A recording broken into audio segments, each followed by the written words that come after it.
That's what you got there, so what you're understanding? Right, so just basically starting to link things together very slowly. So if that's the E major, right, first, third, fifth, then obviously I can move that shape up, but it sounds wrong. Right? What? So I've got to move the nut up, right? So obviously the root note would be the lowest in the scale. In the chord, and obviously that goes up. Now, if that's what chord's that on the third fret? Play that bar. So that's a G major. What about if you wanted to make that G minor? Can you do that? Look at that. So I could take that off. G7. So G7 would be. Oh no, go back to that G minor, or go back to the.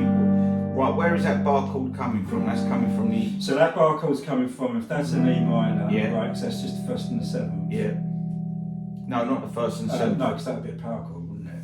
No, a power chord is the first and the fifth.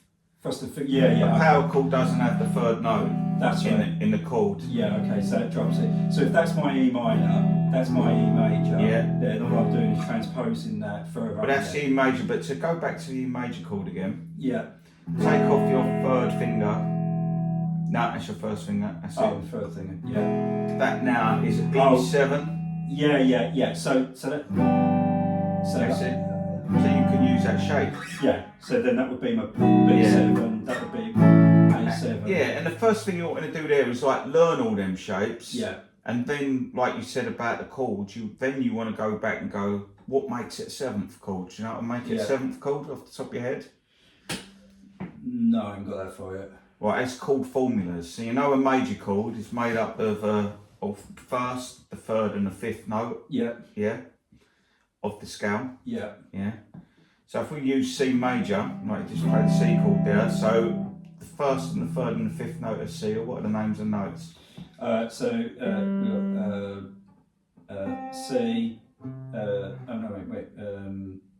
I'll stim it now.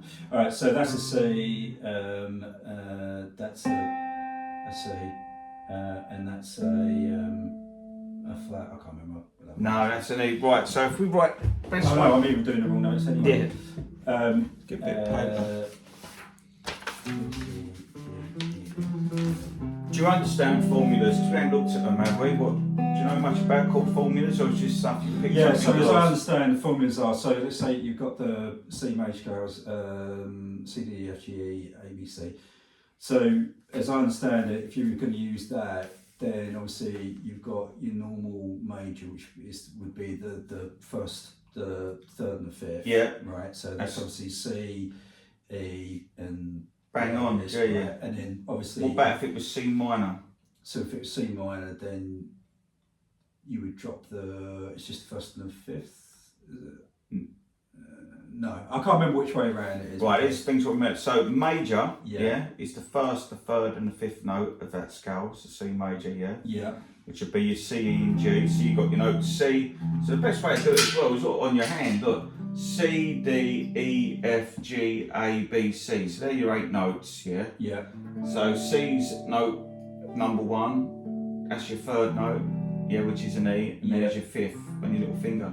So to make it minor, you flatten the third note. So that is the note what makes it major or minor in a chord. Okay, so it's first, flat, third and fifth. Okay, So that'd be E flat and C major. And that's where the power chord comes from? No, the power chord is made up of the first and the fifth note. That's what I'm saying, you drop the third. The third's gone completely. Exactly, Mr. Power chord sits on the fence, he's Mr. Liberal, he just... He does both. That's just that's it. So if I said to you, right, play me what's a C major 7, what would that be made up of? So... That's it. Now, because you know the shape there, don't you? But it's made up of the first, the third, the fifth and the seventh. Now, do you know the difference between a major 7 and a dominant 7? No. Right, so C major 7 formula is a 1, 3, 5, 7.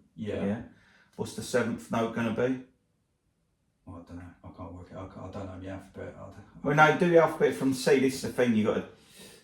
So it comes from the C major scale, don't it? Yeah. So, what are the notes in the C major scale? C, D, E, F, G, A, B, C. Right, you reeled them off quick, didn't you? Now Yeah. slow it down and just count what's the 7th note. Including C. Yeah, C's number 1. Yeah. Still on your fingers. C, D, E, F, G, A, B.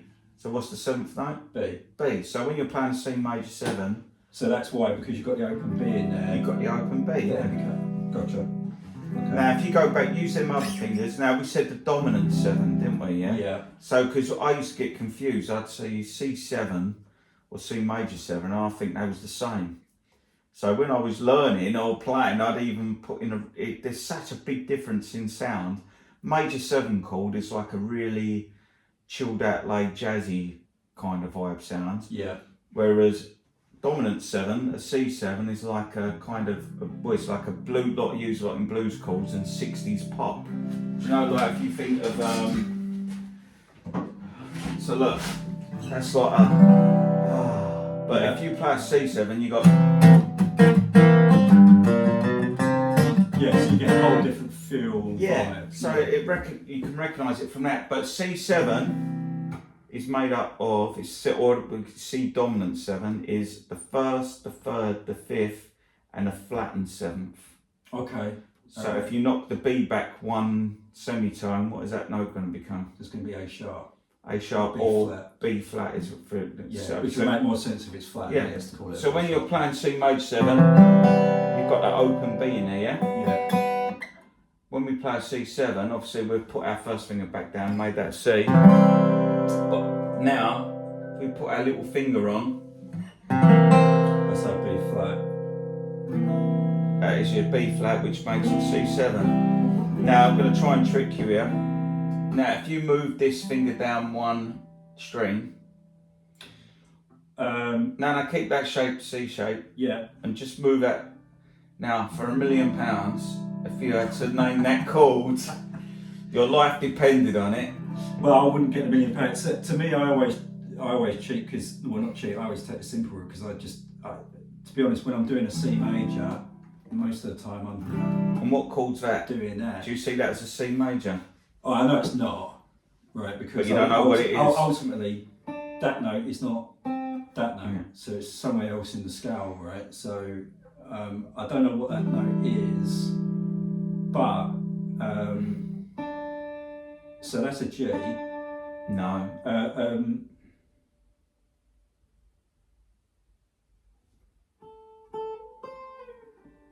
D.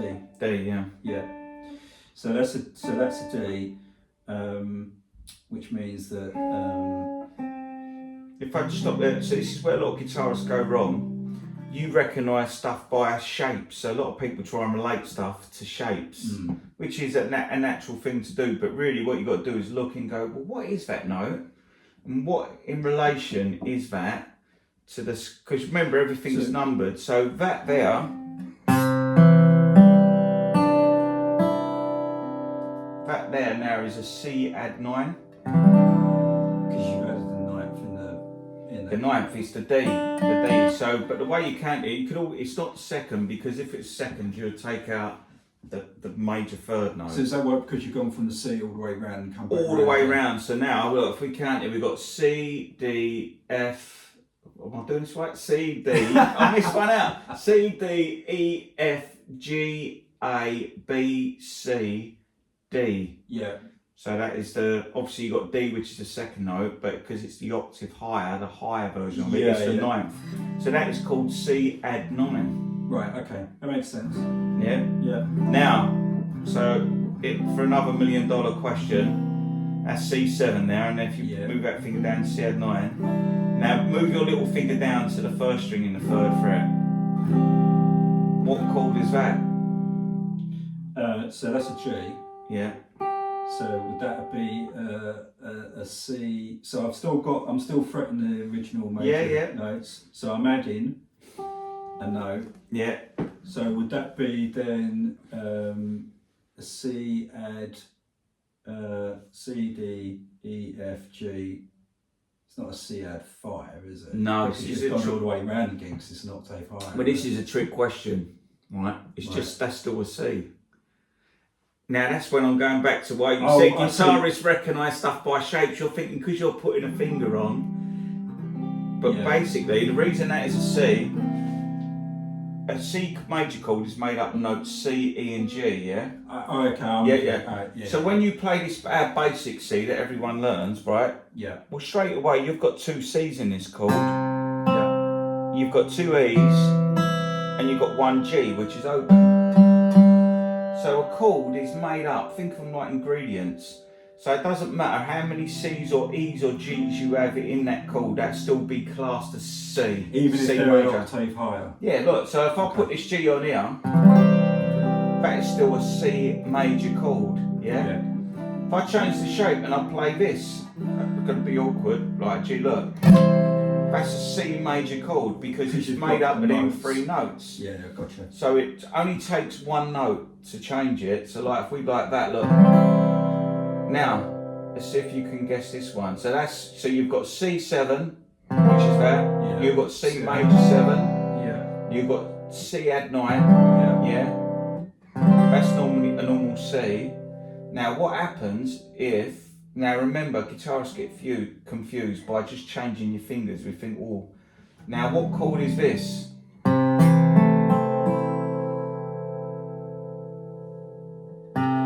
So you're still fretting the same... No, I've added, look, so if best way, if you move his finger back here, put that finger down. Yeah. Put that finger underneath on that note. Yeah. Oh, I see, right, okay. So what C is that? You know, you've added another note in there. What note have you added which shouldn't be in there? Well, so that's it. That note is the new one. Yeah. Right? So all you got to do is, what is the name of that note, and count it up from the scale degree. So what is that note? So that's an F. No. That's an A. That's an A. Yeah. So then you do your alphabet, and like you're back in school. C, D, E, F, G. So is that a C add 6? Just C6. C6. Okay.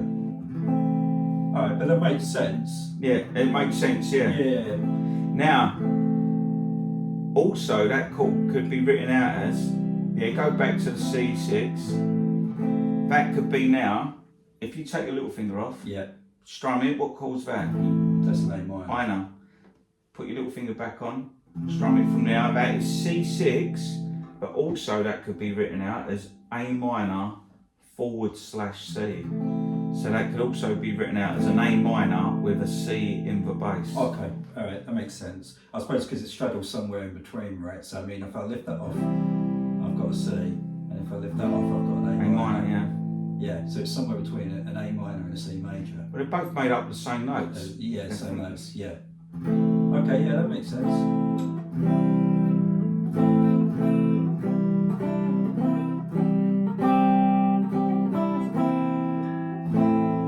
But it's a good thing, it's just to sit there and analyse your open chords with a simple bit of theory of just knowing the scale notes and the chord formulas. Well, then because basically, if you know the formulas, if you know where the notes are on a guitar, then chord books where you've got books for like 3,000 chords in, or well, you don't need them, do you? You don't need them; they're gone because you couldn't remember those anyway. No, they're just. I've remembered a lot of shapes over the years, but if you know how it works, like the nuts and bolts, then you don't need the books, because and it gives you a reason to learn the notes on the guitar. Well, that's the other thing as well. So I'm not at that point yet, but I've kind of got like, it's like there's like a fog over the fretboard and it's starting to clear. So I sort of like, I have to I have to think about it sometimes, but I still know that that's a B, C, and that's an A, C. Yeah, no, it's another trick question for you, because like I said, guitarists just look at shapes, don't we? Yeah. Play a D major chord. Now, play that on the 5th fret and strum it from the same place. No, they're exactly the same shape. Oh, your fingers are spread out, so that's it. Oh. Now, what chord is that? What do you see that as? Do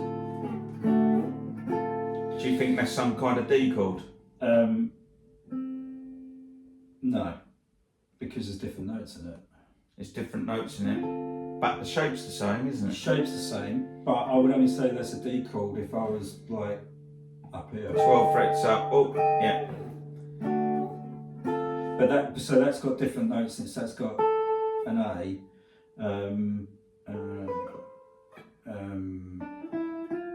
a C, and something else. So it's got an A, a C, and something else. So I don't know how you'd identify that. Right, that is a D minor 7. Okay. So, you know, D minor 7 open position, which is this. You know, still got the blues, Gary Moore. Yeah. That's the first opening chord, look. Yeah, I'll show you that. Yeah. Oh, we've done that, haven't we? Oh, have you done it? No, I showed him that. Yeah, oh, you showed him it. Yeah. Top stuff. Yeah. So that's a D minor 7. Yeah. And this is a D minor 7.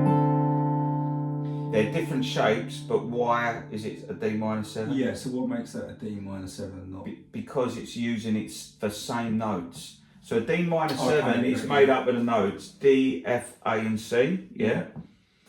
Now if I play this D minor 7, the order of the notes, because I know all the notes where they are, this is a D, an A, a C and an F, yeah? Yeah. I'll play it here, the shape. That is a D, a C, an F and an A. Same notes but mixed up. Yeah.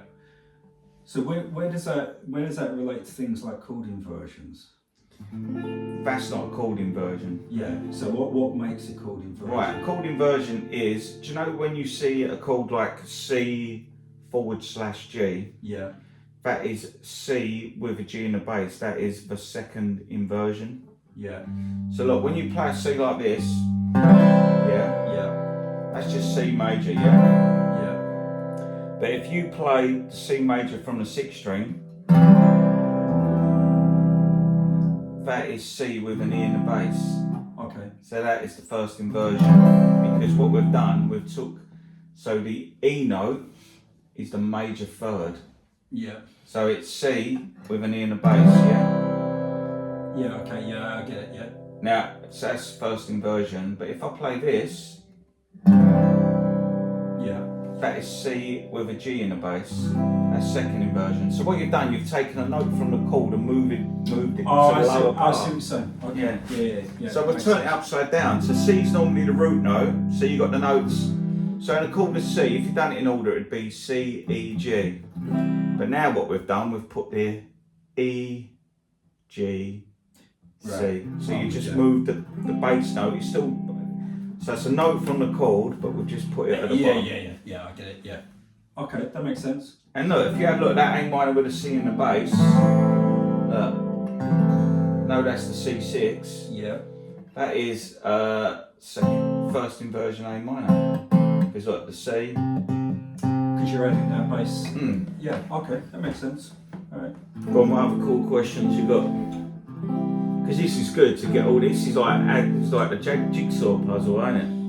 I've got loads of questions, but I've only got finite brain capacity. Are you done with that's probably enough for me for the next 3 weeks. But what it does do though is I find that this helps me with regards to locating notes, because I'm at that point where some notes I know off the top of my head, quite a few of them now, but there are some where, like, because you've got to have an approach to it, right? You can't remember all of them at the same time, so I've just focused on natural notes, you know, A or G, and then I'll worry about sharps and flats afterwards, but they tend to fill in the gaps themselves anyway. Yeah, or a good way to do it is it's a bit like doing a job and you learn a load of skills which you're not going to use in the job. They become redundant. So if you think of the music you listen to the most and what plays, probably a lot of rock stuff, ain't it? And bluesy stuff. So it's in keys like A minor, E major, G. Yeah. So they're the ones to focus on first.